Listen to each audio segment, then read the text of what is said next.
सावन के महीने में कथा सुन रहे हो, आप शिव की भक्ति को जितना जितना जागृत करोगे ना, उतना उतना फल तुम्हारे जीवन में प्राप्त हो जाएगा। बारिश का समय चल रहा है। एक बेलपत्र आप अगर शंकर भगवान को रोज चढ़ाते हो, एक बेलपत्र शिव जी को रोज समर्पित करते हो, तो मन में एक संकल्प इस बारिश के मौसम में, इस सावन के महीने में एक संकल्प भी तुम्हारे भीतर आना चाहिए कि एक बेलपत्र अगर मैं शंकर भगवान को चढ़ाती हूं, मैं जिंदा हूं, तब तक तो देवादिदेव महादेव को बेलपत्र चढ़ाऊंगी, पर मेरे मरने के बाद मेरे बच्चों ने, मेरी बेटी ने, मेरे दामाद ने, मेरे बेटे ने, मेरी बहू ने, पोता पोती ने शंकर जी पे बेलपत्र नहीं चढ़ाई तो मरने से पहले ऐसा काम कर जाना, जैसे बीमा कर जाते हो तो बीमे की रकम तुम्हारे घर के लोगों को मिलती है, जमा तुम करते हो, रकम तुम्हारे परिवार वालों को मिलती है, उन परिवार वालों का भला कर जाते हो, उसी तरह एक भला अपना भी कर जाना और संसार सागर का भी कर जाना। मेरे मरने के बाद बेलपत्र कौन चढ़ाएगा, इसलिए एक बेलपत्र का पेड़ लगा कर जाना, उस पेड़ की बेलपत्र कोई भी तोड़कर महादेव को चढ़ाएगा, फल तुझे ही मिलेगा। एक बेलपत्र का वृक्ष तुम भी लगा कर जाओ, उस बेलपत्र के पत्ते को कोई तोड़ेगा, शंकर पर चढ़ाएगा, फल मुझे मिलेगा। उस बेलपत्र के पत्ते को कोई तोड़ेगा, शिव को समर्पित करेगा, उसका फल मुझे मिलेगा। मैं चली भी गई, वृक्ष तो रहेगा, पेड़ तो रहेगा। श्रेष्ठ कर्म कर देखिए।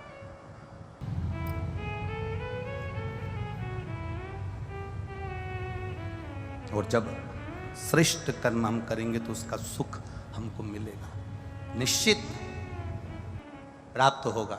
ये जो पीठिका होती है, इस पीठिका में एक मिनट देखो, इसको इससे समझो। ये जो पीठिका है, ये पीठिका माता पार्वती जी का हस्त कमल है। इस पीठिका, ये भगवान शंकर का शिवलिंग हो गया। ऊपर से जो जलाधारी में से एक एक बूंद पानी नीचे टपकता है, वो भगवान शंकर की 5 बेटियां जया, विषहरा, श्यामली भारी, दौतली और देव। और इस पीठिका के सम्मुख में जहां से पानी नीचे गिरता है, जहां से ये जो भाग आगे जाके होता है, जहां से पानी नीचे गिरता है, इसके राइट में श्री गणेश जी, लेफ्ट में श्री कार्तिकेय जी, और मध्य में एक मोटी सी, प्रत्येक शंकर के शिवलिंग की जलाधारी में एक मोटी सी बीच में एक लाइन होती है, मोटी सी। वो स्थान अशोक सुंदरी का होता है। वो स्थान अशोक सुंदरी का होता है, उसको अशोक सुंदरी का स्थान।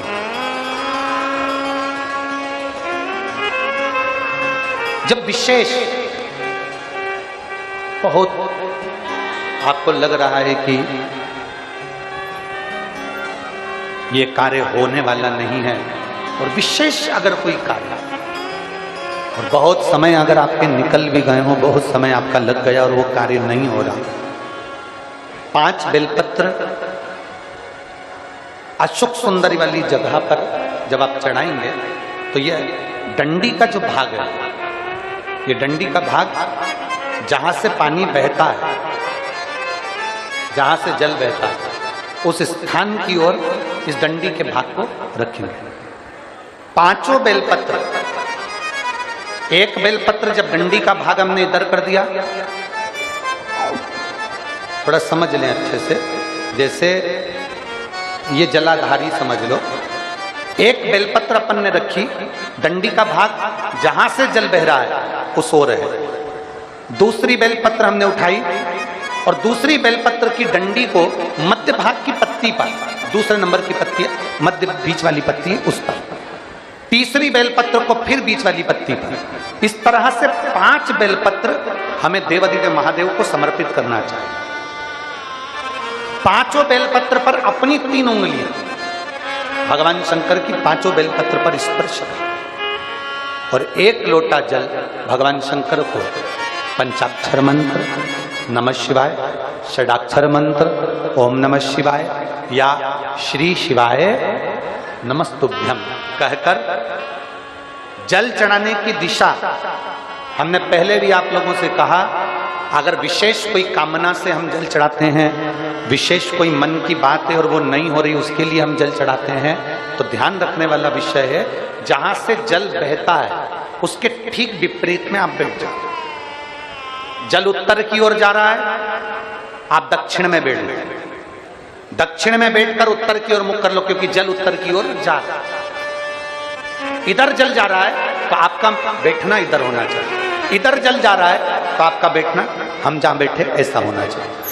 इधर जल जा रहा है तो आप जैसे बैठे हो वैसा होना चाहिए। वहां बैठकर 5 बेलपत्र रखकर उंगली का स्पर्श कर कर पंचाक्षर मंत्र या षडाक्षर मंत्र या श्री शिवाय नमस्तुभ्यम बोलकर फिर जल की धार दोनों हाथ से देवाधिदेव महादेव को अपने मन की कामना कर कर अशोक सुंदरी से अपने दिल की बात कहते हुए चढ़ाई। 2 या 2.5 महीना होगा और देवाधिदेव महादेव आपका वो कार्य सफल करेगा। शिव को पाने के लिए बहुत कहीं कोई आडंबर, कोई दिखावा नहीं, केवल विश्वास, केवल भरोसा शिव को। पार्वती माता ने भगवान शंकर को पाने के लिए कुछ नहीं करा, केवल शंकर के पार्थिव शिवलिंग का पूजन करा। पार्थिव लिंग बनाना, पार्थिव शिवलिंग बनाकर उसका पूजन करना, आराधना करना सुख देता।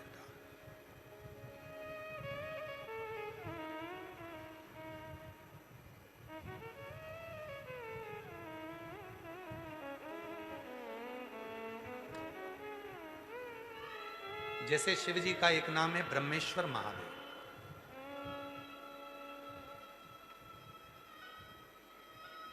ये जो ब्रह्मेश्वर महादेव का जो नाम होता है, कई लोग कहते हैं हमारा बच्चा डिप्रेशन में पहुंच गया, हमारी पत्नी डिप्रेशन में है, हमारा पति डिप्रेशन में है, नींद की गोली खाना पड़ रही है, सुस्त सुस्त रहते हो, डिप्रेशन में चल रहे हो, टेंशन दिन रात दिमाग में चलता रहता है। उस चिंता को मिटाया कैसे जाए?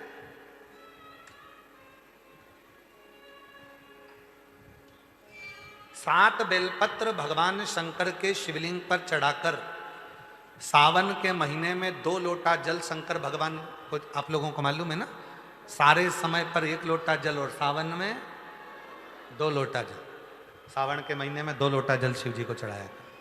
और अगर चिंता ज़्यादा है, टेंशन ज़्यादा है, डिप्रेशन चल रहा है, गोलियों पर गोलियां खाना पड़ रही है, बीपी की गोलियां बार बार खाना पड़ रही है, तो ब्रह्मेश्वर महादेव का नाम लेकर शिव पर 7 बेलपत्र चढ़ाकर, और अगर 7 ना हो तो 5, 5 ना हो तो 3 बेलपत्र शिव को चढ़ाकर दोनों हाथों के लोटे का जल धीरे धीरे शिव जी पर चढ़ाएं, और उसी में से थोड़ा सा जल लेकर जो बहुत टेंशन में हो, डिप्रेशन में हो, चिंता में हो, उसको उस जल का आचमन कराना प्रारंभ करो।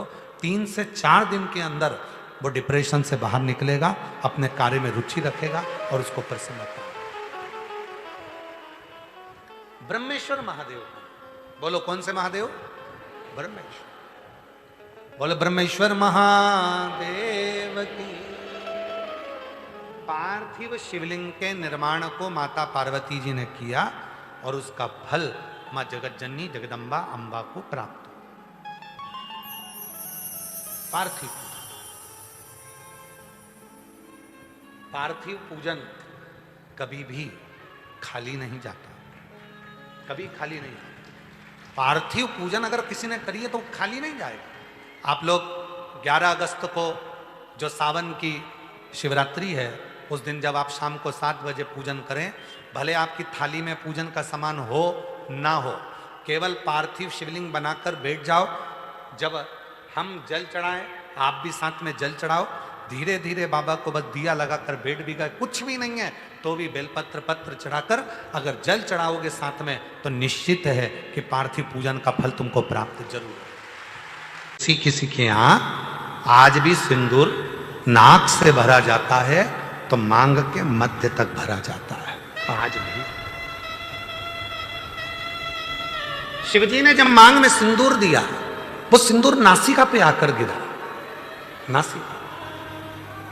और जब नासिका पर आकर गिरा, तब देव अधिदेव महादेव ने कह दिया, सुनो पार्वती, आज मैं संसार की प्रत्येक नारी को एक वर देता हूं कि नारी चाहे छोटे से बच्चे के कपड़े धो ले, नारी चाहे अपने घर के बुजुर्ग के कपड़े धो ले, नारी चाहे झूठे बर्तन मांज ले, नारी चाहे अपने पति के झूठे बर्तन मांज ले, कपड़े धो ले, सारा काम कर ले, उसके बाद भी नारी अगर एक क्षण के लिए मेरे मंदिर तक आ रही है तो वो कभी अशुद्ध नहीं हो सकती, वो शुद्ध की शुद्ध ही है, वो अशुद्ध नहीं है, उसमें शुद्धता का भाव नहीं। आज के जमाने में बहुत बड़ा बड़ा आडंबर हो गया, शिव जी को हाथ मत लगाना, इस मंदिर में प्रवेश मत करो, इस मंदिर के अंदर कोई जा नहीं सकता, शंकर जी को कोई हाथ नहीं लगा सकता, भगवान को कोई छू नहीं सकता। ए भाई, शिव पुराणों को अगर अच्छे से अध्ययन करो तो स्वयं देव अधिदेव महादेव कहते हैं, जब मेरे पास में मेरे भक्त आते हैं, उनको देखकर जो मेरे चेहरे पर प्रसन्नता आती है, वो मुझे फूल चढ़ाने से भी नहीं आ सकती।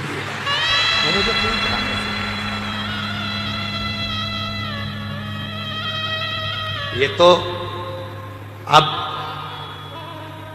जब मंदिर हो सारे के सारे शंकर जी के मंदिर में भक्तों का जाना चालू हो गया, तो अब लोगों ने थोड़ा सा ये क्रम चालू कर दिया, शाम को भगवान का श्रृंगार हो जाता है, हम जल नहीं चढ़ाने देंगे, शाम को शिव जी को पानी मत चढ़ाना, शाम को शंकर जी को जल मत चढ़ाना।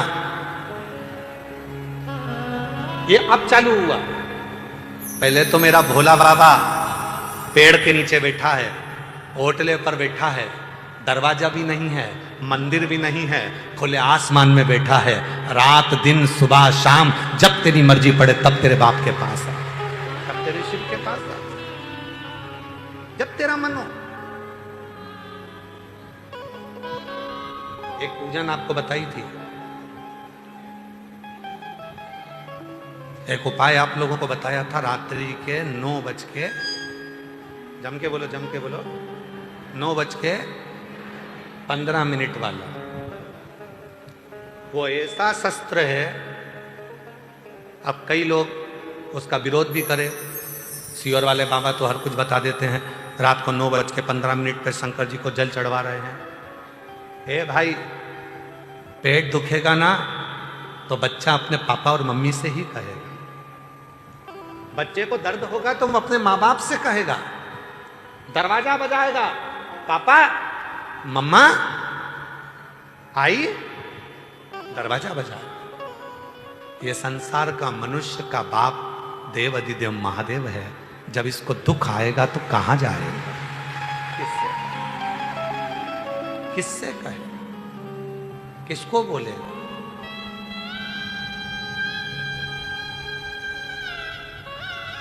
आओ कुबरेश्वर बाबा की भूमि पर,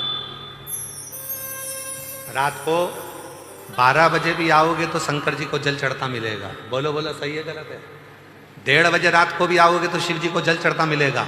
2 बजे रात को भी आओगे तो शिव जी को जल चढ़ता मिलेगा। 3:30 बजे रात को आओगे तो शिव जी को जल चढ़ता मिलेगा। 6 बजे भी आओगे तो जल चढ़ता मिलेगा। दिन भर जल चढ़ता मिलेगा। 24 घंटे बाप का दरवाजा अपनी औलाद के लिए खुला की खुला है, वो आएगा।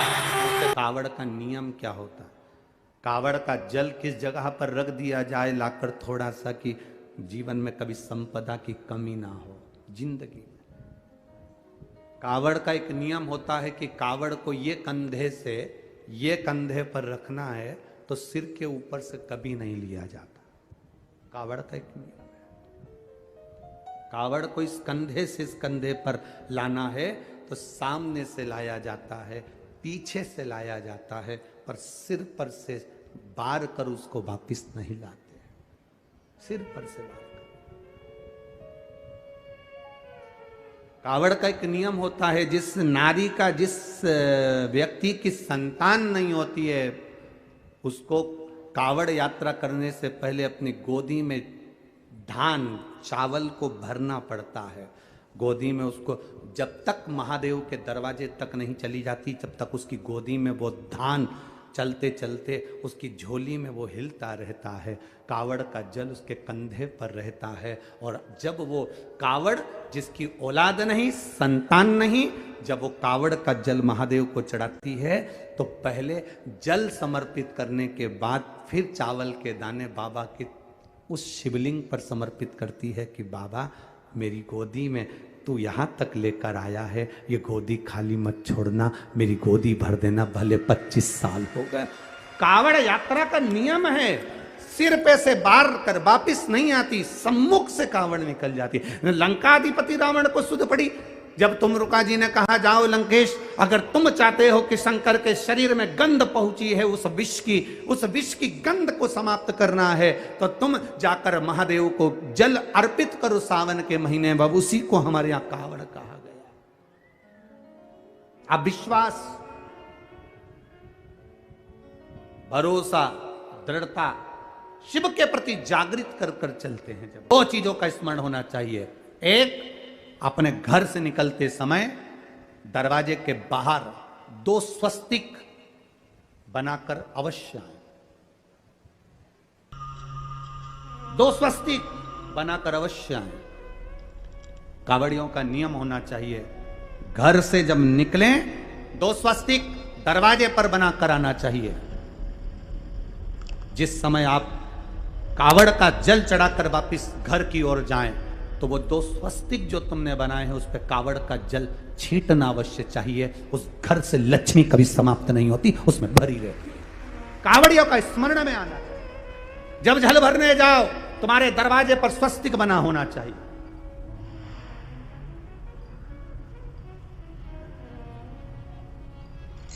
तुम्हारे दरवाजे पर 2 स्वस्तिक का स्मरण होना चाहिए।